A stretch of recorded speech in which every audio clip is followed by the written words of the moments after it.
E a gente segue em frente às 11h33 aqui no Morning Show. Mas aqui, voltando a um tema que inspira toda... A gente tem que ter seriedade aqui para tratar até a partir da nossa próxima convidada aqui e a próxima discussão. Pelo seguinte, antes disso, Jess, me dá um panorama aqui, pelo visto, porque o próprio Liam Payne, né, um dos vocalistas lá da ex-banda, o One Direction, que lamentavelmente morreu ele de politraumatismo, hemorragia interna e externa, depois de se tacar ali do hotel dele em Buenos Aires. A gente acompanhou esse caso aqui ontem, mas, pelo visto, ele também foi vítima de um golpe. Conta pra gente em qual circunstância isso se deu. Tem duas questões aqui. Primeiro, a situação do Liam. Ontem, André, veio a público algumas mensagens dele e da Jodie Richards, que é uma grande amiga dele. Essas mensagens estão passando agora na tela. E aí, o que acontece? Ele trocou essas mensagens com ela dias antes e até no dia que a tragédia aconteceu. Ela, que é uma amiga de longa data do Liam, ele cultivava essas amizades, uma pessoa super querida. Então, a Jodie, ela era amiga dele desde a cidade natal dele, ela ensinou artes cênicas para eles. E eles mantinham essa amizade e ele pergunta onde ela tá, o que ela tá fazendo. E assim, ela nem imaginaria o que infelizmente ia acontecer depois. Então, em uma dessas mensagens, ele responde, tô aqui relaxando. Ele pergunta se ela pode falar. Então, a gente vê essa busca por uma grande amiga. E a mensagem que, para mim, mais marcou e que foi mais triste, de fato, é a mensagem que aconteceu. É uma mensagem em que ela, quando descobriu, ela querendo saber que aquilo não era verdade, o fuso horário diferente, né? Ela que está em Londres, ele estava na Argentina, ela vai e manda uma mensagem para ele, por favor, me diga que isso não é verdade. Então, essa foi a última mensagem que ela enviou quando, a priori, ela ainda imaginava que poderia ser um engano ou alguma notícia falsa nos tabloides. Então, é um momento de muita dor. Já falamos aqui também do ciclo do luto também, e todas essas fases aí da negação, e você vai... Aí, momento da depressão, aí momento que você acaba se conformando. Mas, para a gente sair aqui da palpitaria, claro que todo mundo aqui... Enfim, a gente já cansou de ver casos como esse no passado, lamentavelmente eles vêm acontecendo e vão levando aí pessoas super potentes aí da cultura pop. Mas para falar aqui com propriedade e conhecimento de causa, ninguém melhor que a nossa querida doutora Lala Fonseca, que está se juntando a nós aqui na bancada do nosso Morning Show. Muito bom dia, obrigado pela presença. Bom dia a todos, eu que agradeço. Fico muito feliz de estar aqui. Pena que é uma pauta tão delicada, mas a gente precisa falar. Só uma falar. breve introdução, então, o que você achou aqui do que já foi discutido e a gente segue adiante para aprofundar a discussão. Eu acredito que a gente entra numa questão relacionada à culpa, né? Porque o amigo, muitas vezes, que perde alguém por um suicídio, por uma situação delicada, o familiar, né? Sente como se ele tivesse sido incapaz, como se ele não tivesse conseguido ajudar. E isso dói muito em quem fica, né? O ponto é que o amigo, muitas vezes, ele não vai conseguir ajudar da forma como deveria. E até a culpa dos pensamentos que um amigo tem. Porque, às vezes, a gente, como amigo, fala assim, gente, eu não aguento mais. Essa pessoa, ela não sai desse loop, né? E apenas bastava que ela fizesse um esforço. Só que depressão não é um esforço, né? Quando a gente tem um diagnóstico ou a gente tem uma dificuldade, a gente pode ter um problema com o alcoolismo, a gente não está buscando as maneiras corretas e ideais para a gente fazer um tratamento. Então, falta um autoconhecimento. O amigo acaba dando um suporte, acaba dando um apoio, mas o amigo não pode se sentir responsável. Mas é beira impossível. Todo mundo tem... Se tem sangue correndo aí nas suas veias, é difícil não ficar se remoendo, se autocobrando ali por aquele último abraço que poderia ter acontecido, aquela última ligação. Acho que até é instintivo, até. Mas eu acho que esse caso do Liam Payne acabou acendendo uma grande discussão, na minha opinião, e que acaba envolvendo vários outros personagens aí que estão roubando as manchetes recentemente, sobre o preço, né, da fama e da fortuna, e realmente como que ela pode ser uma faca de dois gumes. Pode te levar à glória, mas também pode te levar à ruína, de certa forma. É por isso que eu quero propor aqui uma reflexão aqui com vocês, com o nosso Bom Dia Pra Quem. Vamos que vamos.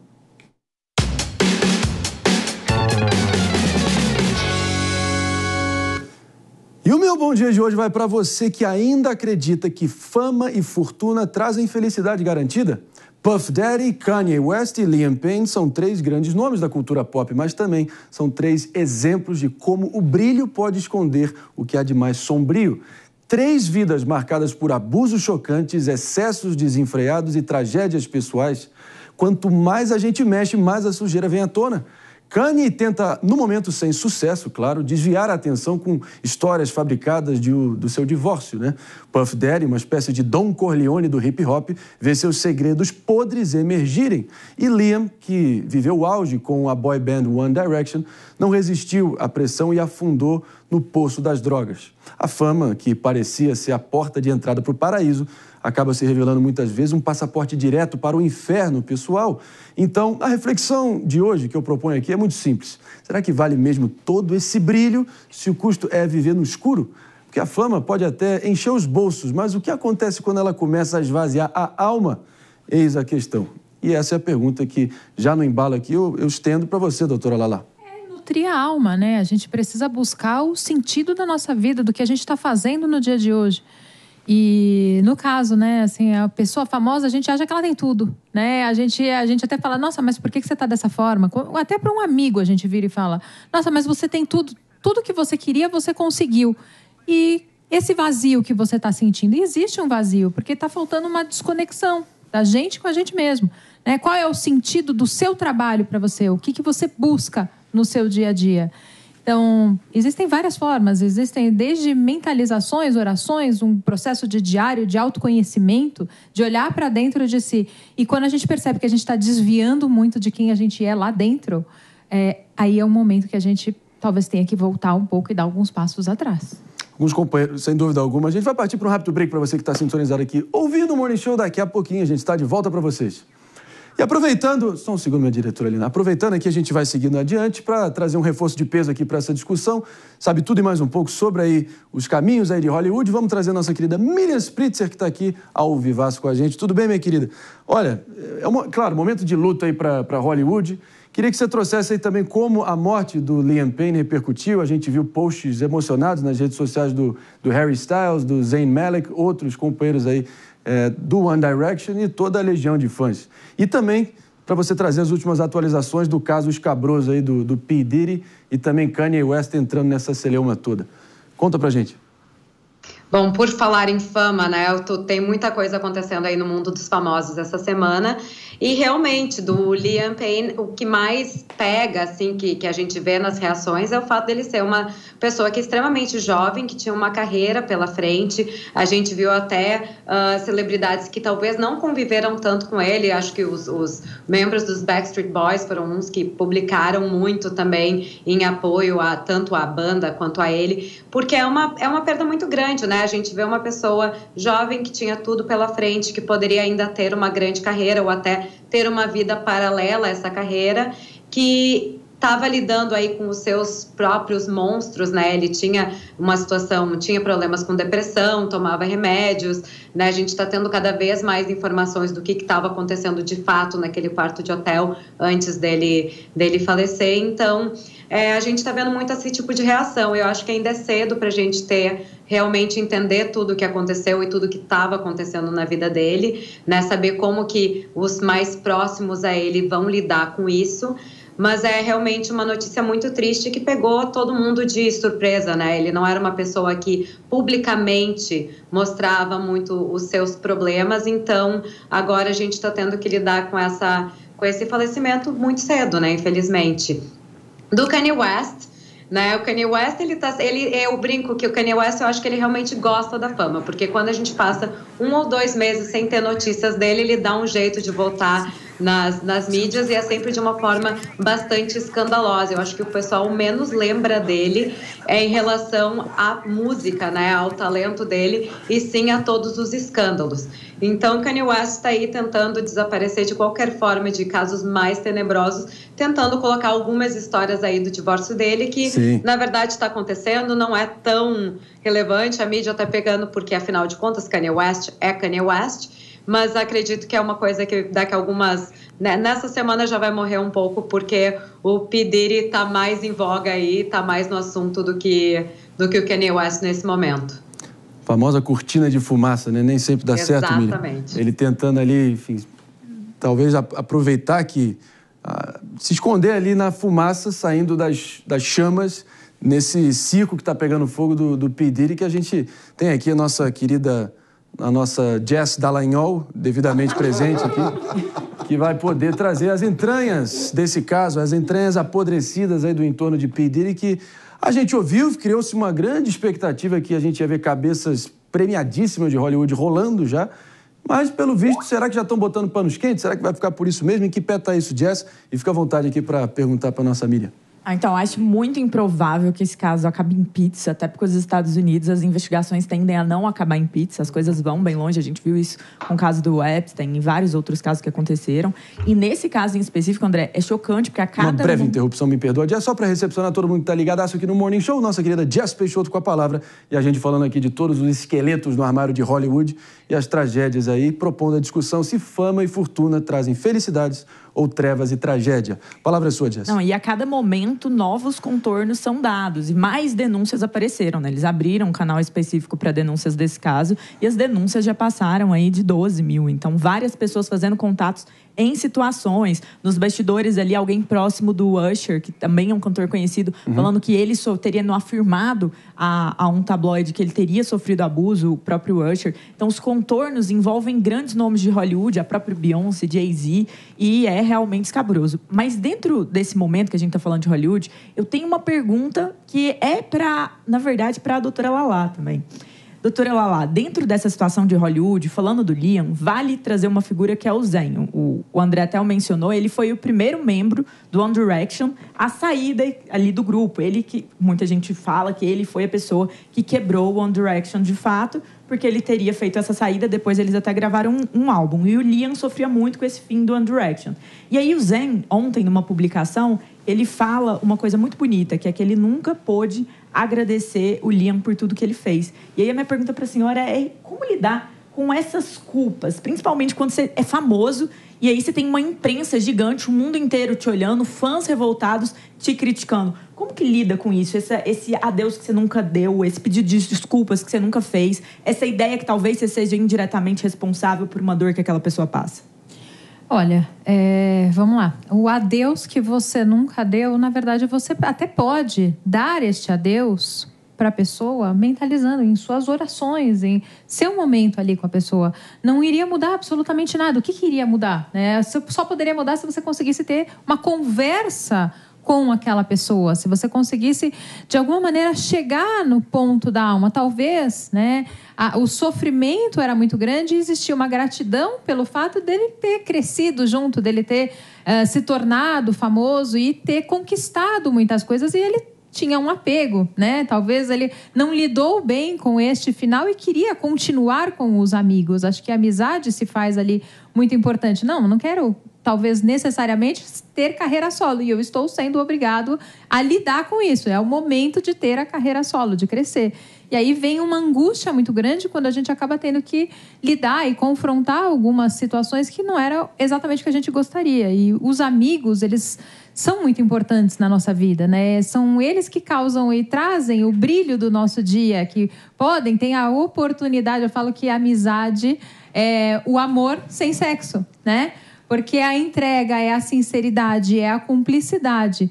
Então, se você tem um grande amigo, tente, se esforçar para estar próximo. Hoje em dia, a gente está com uma dificuldade nas relações que parece que até a Alexa é mais simpática e amorosa no nosso bom dia. Isso aí é uma tendência preocupante, para dizer o mínimo. Mas, se assina embaixo, Miriam, fica à vontade aqui para complementar. Eu acho que isso é uma questão bastante complexa, porque cada pessoa tem o seu momento e a sua forma de lidar com a fama e o seu desejo e a sua ambição dentro da indústria de entretenimento, de arte, de música, que seja. Então, no caso, esse primeiro que saiu da banda, será que ele não saiu no momento certo para a própria saúde mental dele? Isso também é uma questão, porque cada um tem a sua decisão ali do nível de fama que quer e, às vezes, a ideia da fama ela é mais atraente do que a fama de fato. Porque, sim, quando a gente é uma pessoa pública, faz parte do trabalho ter que lidar com fã, faz parte do trabalho ter que lidar com a imprensa, faz parte do trabalho ter que lidar com redes sociais, ter que lidar com crítica e, ao mesmo tempo, lidar com muito elogio. A gente tem que lembrar, a maior parte dos fãs, eles dão mais elogio do que criticam. Claro que, vamos dar o exemplo aí dos Beatles. Quando o John Lennon saiu dos Beatles, foi um caos e ele recebeu muitas críticas, mas a grande parte da carreira dele enquanto membro da banda foram só elogios. Então, é claro que quando a gente abre esse canal de comunicação com um público, a gente vai receber o bom e o ruim. E isso também é uma decisão de cada um deles de como lidar com isso. Isso faz parte da profissão.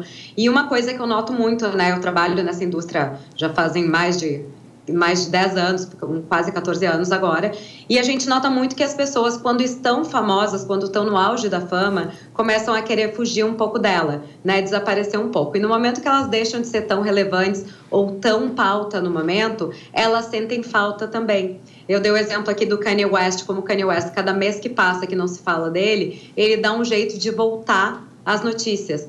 Então, a gente vê isso com várias outras pessoas. Isso é muito comum também e é um preço da fama, porque a fama, de certa forma, também é viciante. Ô Miriam, agora, muitas vezes também, em casos assim, o luto acaba sendo matéria-prima para obras, né? A gente tem alguns casos de ex-membros de bandas que morrem, aí os outros integrantes acabam prestando homenagens em shows, fazem novas composições. Você tem algumas referências desse tipo de repercussão para trazer para a gente? Olha, tem vários, né? Geralmente, quando isso acontece, a gente vê, ainda mais quando é uma notícia nova, a gente vê isso muito sendo trazido aos palcos. Provavelmente todos os shows que estão saindo essas semanas vão ter comentários e vão ter homenagens ao Liam Payne. Claro que a gente não tem como acompanhar tudo, porque essas coisas são ao vivo e às vezes muito privadas ao espetáculo de quem está ali naquele momento.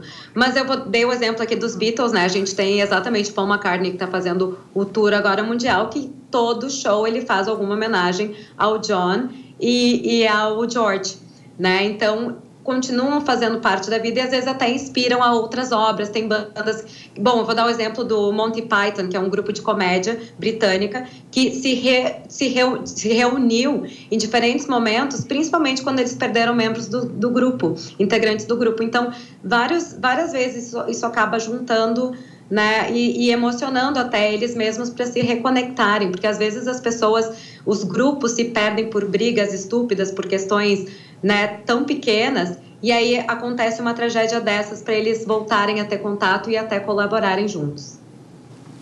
Me veio a cabeça aqui, enquanto você estava falando também, o nosso querido Bochecha com o seu eterno Claudinho também. Aquela música Piu Piu sem frajola, Bochecha sem Claudinho, sou eu assim sem você. E eu não quero ficar sem você, meu caro Marco, aqui comentando também aqui no nosso Morning Show. Então fica à vontade aqui para entrar na discussão. E essa questão, né, de dar o adeus tarde demais. Como é que você vê? Eu queria, acho que, olhar para a questão também da saúde mental, né? A gente está enfrentando uma epidemia de saúde mental na nossa juventude. E o que está sendo cobrado dela, né? A gente está cobrando uma superprodutividade, um sucesso que é inalcançável, as pessoas terem, né? Não serem. A gente está olhando para riqueza material como sucesso, não a riqueza espiritual, não uma reflexão sobre o que a gente quer mesmo da vida. E acho que eu até queria recomendar aqui, eu acabei de ler nesse ano um livro chamado Lutos Finitos e Infinitos, do Christian Dunker, que fala como a gente desaprendeu também a lidar com o luto depois da pandemia e como esse processo é necessário para a gente, né? A gente está vivendo um luto coletivo por uma pessoa que a gente não conhece e por toda a perspectiva ali do que ele ainda podia ser, né? Então, acho que as pessoas também que estejam se sentindo mal com essa história, procurem ajuda, procurem conversar com outras pessoas, porque faz parte desse processo que a gente está vivendo e, enfim, para todo mundo que está sofrendo, já tive depressão também, procure ajuda. É por aí, Lala? Exatamente, acho que assim, a gente precisa se conhecer um pouco mais e saber aonde foi que mudaram as coisas. Porque em algum momento a gente percebe que talvez a ansiedade tenha aumentado e realmente a gente está com uma epidemia da ansiedade, a gente tem a instantaneidade do nosso dedo das coisas acontecendo e a gente não consegue esperar o tempo da vida acontecer. Então a gente quer tudo e aí lida com uma frustração terrível, né? E é uma dor muito grande. Então, a partir do momento que você começa a perceber que eu tô acordando com vazio, eu tô acordando com uma angústia, tem algo na minha vida que tá desconfortável, você consegue se perceber nesse momento, né? A Miriam trouxe ali, falou fundamental, o momento talvez que ele tenha saído do grupo, quem disse que ele estava tolerando e suportando? E talvez esse seja o ponto na nossa vida. Até que ponto que eu tenho que levar uma situação porque os outros esperam que eu faça se eu não estou bem? Sem dúvida alguma, sem dúvida. Agora, essa cobrança permanente das redes sociais, enfim, essa busca incessante pela perfeição, acaba tendo consequências trágicas, a gente está vendo isso. Mas até aí nos Estados Unidos, né, Miriam, a gente vê uma tendência, aí talvez saindo um pouco da tua seara aí, mas acho que você com certeza pode contribuir muito, que é no sentido de que o grupo demográfico na sociedade americana atual mais, assim, esquecido e mais maltratado, talvez, e mais afetado, são homens jovens. Hoje em dia, pesquisas dão a entender que muitos homens jovens ali são 3 vezes mais propensos a se viciarem, 4 vezes mais propensos ali a se suicidarem, 10 vezes mais propensos a serem encarcerados. E muitas vezes eles são tratados como um desdém pela sociedade, como se não merecessem nenhum tratamento nesse sentido. Como é que você vê essa questão aí no debate mais amplo? Na verdade, isso, principalmente em Nova York, que é um estado democrata, ele não é muito comentado, mas é um fato, né? A gente, quando olha nos números, não tem como discutir. E eu acho que no momento que se fala muito de DEI, né, que é Diversity, Equity, Inclusion, e todo mundo é especial, com exceção do homem hétero, né, médio dos Estados Unidos. Exatamente. Então, ainda mais para o jovem, adolescente, pré-adolescente que está tentando se colocar ali no lugar do mundo, realmente fica um espaço muito aberto, porque ele não tem um espaço onde ele pode trazer os seus problemas, porque afinal de contas ele é um privilegiado, né? E isso para a criança, para o adolescente que está ali formando o caráter dele, que está formando a importância dele quanto sociedade, né? Como ele se sente importante como sociedade, isso acaba com certeza impactando. E aí a gente tem a presença das redes sociais, né? Como as redes sociais, principalmente para essa idade de formação, têm afetado a autoestima não só também dos homens, das mulheres, enfim. Todo mundo está ali muito exposto, com a sua vida muito exposta. E aí vem um pouco do exemplo que eu dei para você sobre fama, né? Ao mesmo tempo que vem elogio, que todo mundo quer o elogio, quer o like, quer o comentário, quer dizer que tá todo mundo lindo, feliz e tal. Sim. Vem também a crítica. E vem também aquela pressão de estar sempre feliz, bonito, postando coisas legais e fazendo coisas interessantes. E no dia a dia, a gente não está sempre arrumado, fazendo coisas legais e fazendo coisas interessantes. Pois é. A gente está fazendo a rotina. E acho que isso impacta muito a condição emocional de todo mundo, né? Boa, Miriam. Para todo mundo que está nos ouvindo e nos ouviu ao longo da semana, a gente vai se despedindo. Para você que está na rádio. Morning Show volta na segunda. Valeu! A gente que está aqui nos assistindo, a gente segue com a Miriam aqui, minha diretora. Claro, agora sim, minha querida. Mas não me deixe só, não me deixe só. Eu posso pegar um gancho do que a Miriam falou? Você pode pegar dois, meu querido. Essa questão das redes sociais é interessante, e aí eu vou jogar a bola para Lala, porque muitas vezes gera uma espécie de metrificação do dia a dia. Então fui no restaurante, teve 10 likes, aí o outro teve 12 likes. Então, meu Deus... O que é que eu devo fazer porque os meus likes estão diminuindo? Então, gera uma paranoia meio maluca, né? A gente vive, né, de uma maneira incessante buscando agradar as outras pessoas da rede social. Assim, o quanto que as métricas estão aparecendo, o quanto que as pessoas curtem ou comentam... ou nossa, será que eu sou tão desinteressante assim? Ninguém quer saber do que eu estou fazendo. Olha, o outro está fazendo tal coisa. Foi em tal restaurante. Acho que eu não sou tão bom quanto o outro, porque eu não consegui tempo para ir naquele restaurante ou não tive oportunidade para ir naquele restaurante. Então, percebe, existe uma busca incessante pelo perfeccionismo que existe na rede social da vida do outro. Só que o outro não posta que está brigando com o marido, o outro não posta que talvez o pão não esteja tão fresquinho, enfim, ou que o jantar não estava gostoso, né? A gente vai postar fazendo a receita e a foto bonita do prato. Isso gera uma dor, pelo menos no meu consultório, a pessoa fala assim, acontece tudo na vida de todo mundo, menos na minha não acontece nada. Isso que a doutora falou agora, para mim, é perfeito. Porque eu acho que o caso do Liam é exatamente isso. Exatamente. Porque ele se comparava muito com os outros. Com os outros. E recentemente, até o tabloide inglês falou que a gravadora teria o dispensado dias antes, que é a Universal. Então, que teria tido essa dispensa. E os outros membros... possivelmente, no comparativo, tem um sucesso mais expressivo pós One Direction. Então, essa comparação, ela nem é só redes sociais. É quando você está se comparando com seu primo, com seu tio, com tudo. E aí você sofre bastante. O Liam não foi o primeiro e nem será o último que, infelizmente, tragicamente, sucumbiu aí a essa cobrança que esse momento da sociedade impõe a muitos de tentar ser tudo para todos, né? E ninguém é um avatar. A gente é ser humano de carne e osso nesse sentido e é impossível. Mas, Miriam, obrigado demais aqui, sempre agregando demais, sempre qualificando o nosso Morning Show, botando o sarrafo lá em cima. A gente aguarda você na semana que vem, sempre aqui com a gente. Obrigado. Um prazer, bom final de semana a todos. Beijão para você. A gente também vai agradecendo, porque não, minha querida doutora Lala, faz aqui também para a gente as considerações finais, candidata. Vamos lá, né? Olha, eu acho que é legal trazer, assim, se você tiver a oportunidade de ser humano, como você mesmo trouxe, André, seja humano com a outra pessoa que está do seu lado, né? Por mais que você não necessariamente conheça ela profundamente, mas dá um bom dia olhando no olho, né? Tenta interagir com aquela outra pessoa, porque você não sabe a mudança e a transformação que você pode trazer no dia daquela pessoa. Quando você tem um amigo, você está numa relação, você libera ocitocina e isso faz com que você se sinta muito bem. Então, tenha relações boas e humanas. É isso aí. E nessa tempestade emocional que a vida moderna nos impõe, né? A gente tem que sempre lembrar, enfim, de valorizar, voltar para a base de vez em quando e se conectar aqui dentro e saber valorizar o que realmente importa. Obrigado, doutora Lala, pela presença aqui.